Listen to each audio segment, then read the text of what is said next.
The costs of the program are fully offset and will add nothing at all to debt.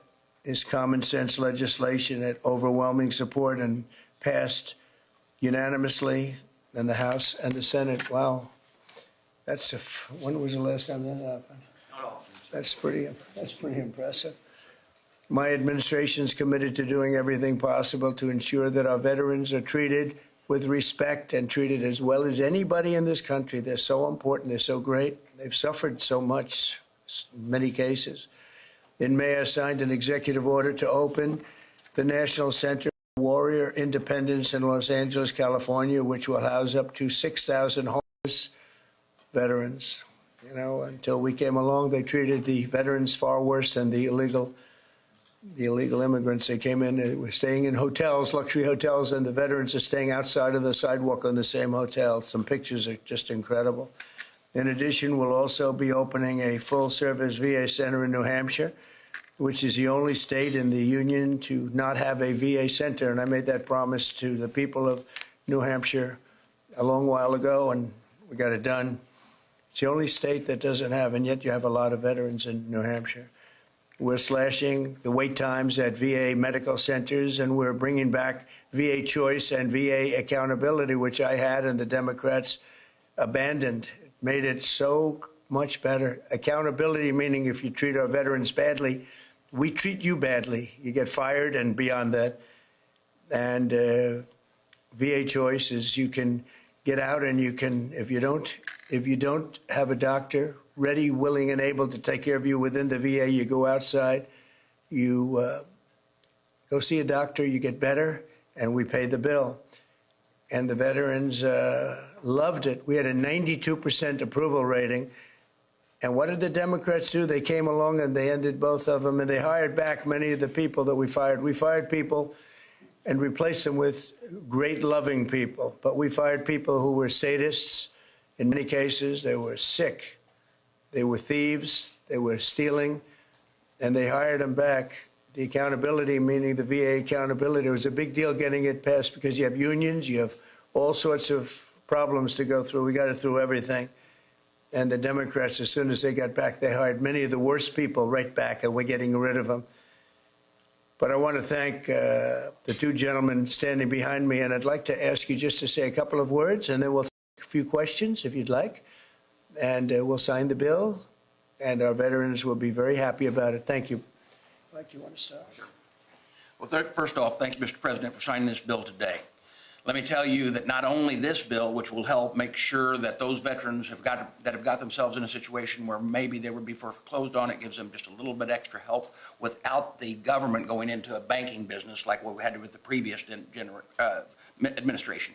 I also want to say thank you, too, though, for appointing Doug Collins as our secretary for the VA. As chairman of the VA, having the opportunity to work with Doug, one, because we worked together before, but he has the right attitude, and the attitude is the VA is not about bureaucracy. It's about the veterans, and we want to keep it that way. That doesn't mean we don't have a good workforce. What it means is that workforce is focused on the veterans, not on making sure that the VA grows, but making sure that the VA does the job it's supposed to do. And thank you, Mr. President, it's your leadership that allows that to happen.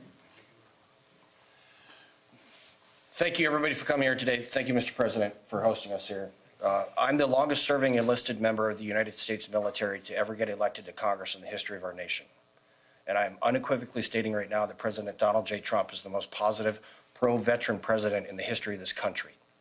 And so he backs up his words with deeds, and this is another example of how President Trump is taking care of our veterans. So, sir, I'm very thankful for you, for your leadership, and let's get this thing done and get our veterans into homes. So God bless you, and God bless the United States. Thank you, my friend.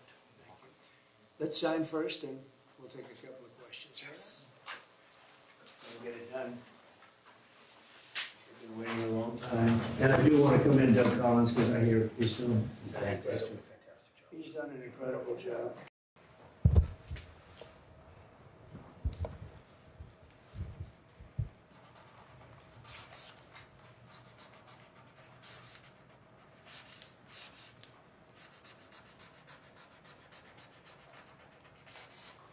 Okay. That's a good one. That's a good one. No auto pen?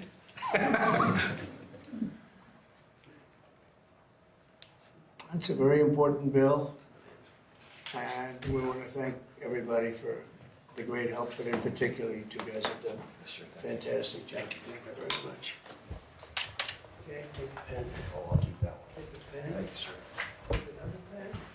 And we'll take them and give them to the other people that helped. Okay? Very well.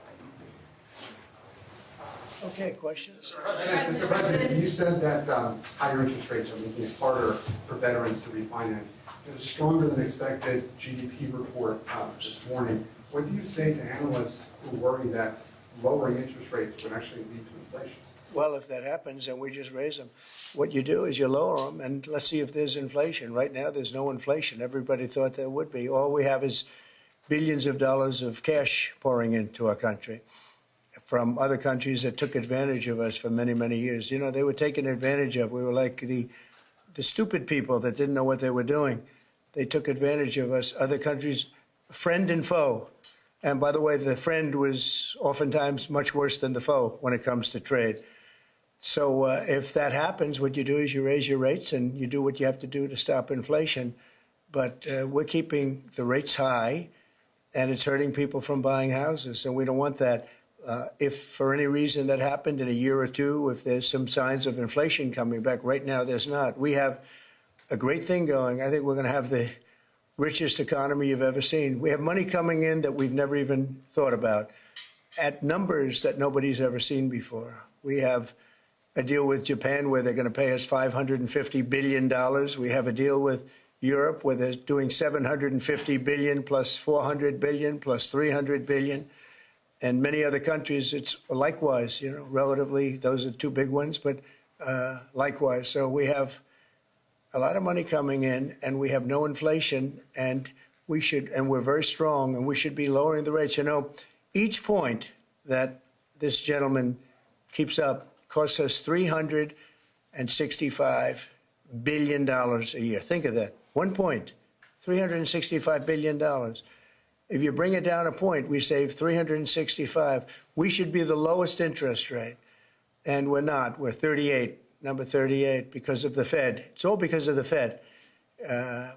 He's done a bad job. Now, he's got a meeting today, but I call him too late. You know, he's always too late. Even if he does it today, probably won't.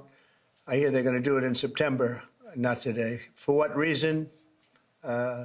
Nobody knows, but Europe, as you know, cut their rates 11 times in the last short period of time. But the good news is we're doing better than anybody anywhere in the world. Nobody's doing anything even close to us, even with the higher rates.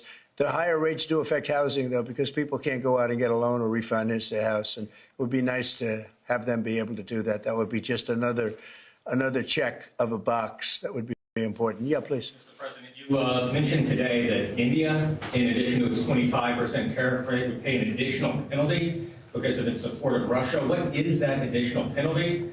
And are other countries facing the same threat? Well, we're negotiating right now, and it's also BRICS. You know, they have BRICS, which is basically a group of countries that are anti the United States, and India is a member of that, if you can believe it. It's an attack on the dollar, and we're not going to let anybody attack the dollar. So it's partially BRICS, and it's partially the trade situation. It's the deficit. We had a tremendous deficit.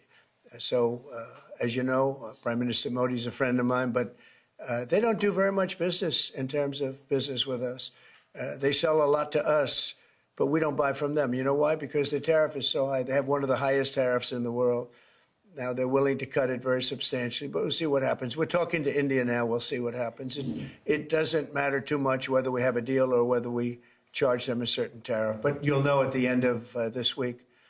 August 1st is a very big day for this country because money is going to pour into the United States like we've never seen before. Yes, ma'am. Thank you, Mr. President. Senator Hawley introduced legislation that would ban members of Congress from owning or trading individual stocks. It extends to the president and to the vice president. Are you in favor of that legislation? Well, I like it conceptually. I don't know about it, but I like it conceptually. And, you know, Nancy Pelosi became rich by having inside information.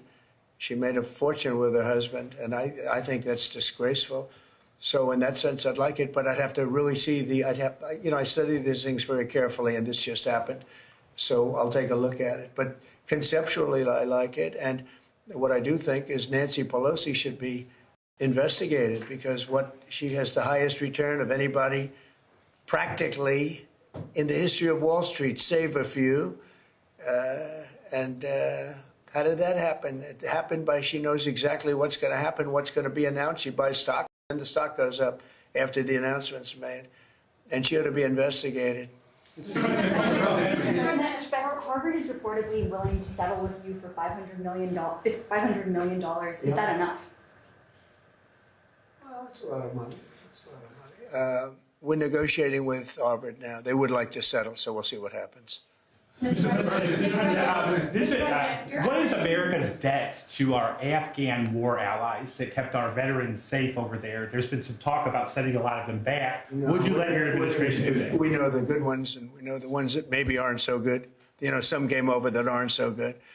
And we're going to take care of those people, the ones that did a job, the ones that were told certain things. A shame what happened. One of the most disgraceful episodes in the history of our country. The way we left Afghanistan was just a disgrace. But I understand your question fully, and we'll take care of 90% of your question, okay? I know what you mean. Thank you very much. Mr. President, on the tariffs on India, are you still open to negotiate with India on the tariff front Well, we're on a talking to deal? them now. We'll see what happens. Again, India was the highest, or just about the highest tariff nation in the world. And one of the highest, 100 points, 150 points or percentages. So India was one of the highest in the world. They had won 175%, and higher than that. There's another higher one is Canada. They've been charging our farmers 200%, 300%, 400% for years, and nobody did anything about it. But India is one of the highest, so we're going to see. We're negotiating with India right now. Mr. President, Cash Patel reportedly found burn bags of Russiagate materials, and we'd love to get your thoughts on that. He said what? Burn bags of Russiagate materials that the FBI supposedly found. I don't know. I don't know what you mean by that statement. Say it. Bags full of Russiagate A documents. burn bag. I thought you said appointed them in the burn bag. Go ahead. No, so he You got to speak up. thousands of documents in these bags, supposedly burned bags at the FBI in the secret room. Well, I want everything to be shown, as long as it's fair and reasonable. I think it will be shown, and it should be shown. And I think he feels that way, and I think Pam feels that way. But it's got to be, it's got to be stuff that really doesn't hurt people unfairly, because you have so many people involved. And if they can do that in a fair way, I think it's great. I think it's really great. The whole thing is a scam. It's a scam set up by the Democrats, and they love talking about it. But I would like to see people exposed that might be bad, and we'll see how that all works out. But it's getting to be very old news. If they had anything, they would have done it the week before the election, because they were losing by a lot. If they had anything, they would have done it. They controlled the file. The Democrats controlled it. Comey and all this, sleazebags, every one of them that you read about all the time. And I guess they've got some problems now having to do with yet a different scandal, very big one. But they control that file. So I would think that if they would have had something in the file, they would have released it about a week before the election, maybe 2 weeks, right, Brian? Go ahead. Mr. President, welcome home, by the way. Thank you very much. Good to see you. It was a great trip. It was an amazing trip. You look good. Real For the quick, country. For me, it was okay, but for the country, it was an amazing trip. Go ahead. it was. Many parents are preparing to send their kids back to school in a few weeks. Now, this will be the first time they've gone back to school under the second administration for you. Now, the previous administration labeled a lot of parents domestic terrorists for showing up to school board meetings. What's your message to parents now as they return their kids to school, knowing that they have the support of you? Well, the beautiful thing is, as you know, we've gotten rid of the woke. Woke is gone, and I think pretty well buried. We're going to make sure it's buried. But the parents are now taking over the school boards. They're getting rid of these people that probably didn't like the children very much based on what they were doing. And it's a big difference. And, one of the other things, and I keep watching these talking points that the Democrats have, they say, oh, prices are up. No, prices are way down. Fuel is down. Groceries are down. Things like eggs are way down. You know, when I came in my first week, the eggs had gone up like 4 or 5 times. Nobody had ever seen anything like it.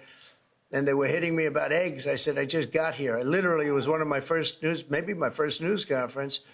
And we have eggs down now to a point where they were actually lower than even before.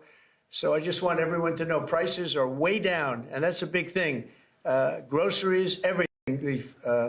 If you look at fuel, $2.35 a gallon, a lot of that. But we actually had 4 states where it's down $1.99, $1.99 as opposed to $3.50, $4. And it went up a lot higher than that. They got rid of my policy, and then it went through the roof. And then they brought my policy back, but it was too late. They blew it. We had the highest inflation in the history of our country. And now we have no inflation. We have nothing but cash coming in. The world respects us again. We're a really great, proud country. And I say it, I'll say it again, many, many leaders of other countries, I'm dealing with a lot of them today on their tariff situation. They owe us a lot of money. But many countries said to me, and almost in the same words, you were a dead country 1 year ago, and today you're the hottest country anywhere in the world. We are the hottest country right now anywhere in the world, and that's why we're taking care of our veterans. Okay? Thank you very much, everybody. On China, Mr. President, on China, the Secretary of Defense briefing today. Thank you guys.